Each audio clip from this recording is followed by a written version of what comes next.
Hello friends, நான் உங்கள் Subha Poorni. Today சமையல் சாதம் வச்சுருக்கேங்க.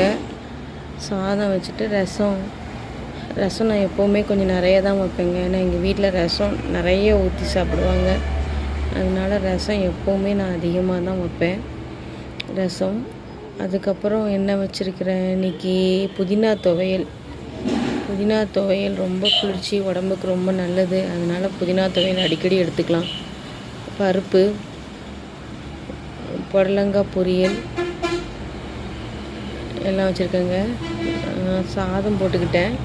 புடலங்காய் பொரியல் நான் எப்போவுமே அதிகமாக வச்சு சாப்பிடுவேன். எந்த பொரியலாக இருந்தாலுமே நான் பொரியல் வகைகள் கொஞ்சம் அதிகமாகவே வச்சு சாப்பிடுவேங்க.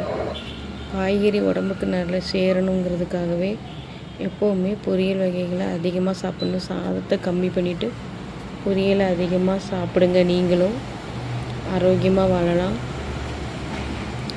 அப்புறம் புதினா துவையல் அதை கொஞ்சமாக வச்சுக்கிட்டேன்.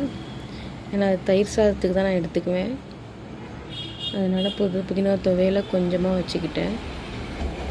நாங்கள் எப்போவுமே பருப்பு போட்டுட்டு அதுக்கு மேலே தான் ரசம் ஊற்றி சாப்பிடுவோம். அதனால் எப்போவுமே ரசம் வச்சா பருப்பு வைப்போம்.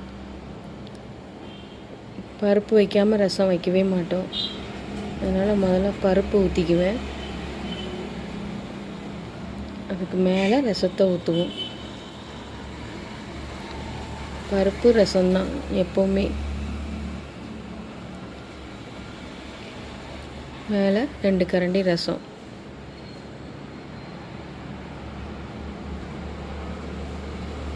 தக்காளி ரசங்க. ரசம் நான் கொஞ்சம் அதிகமாகவே ஊற்றிக்குவேன்.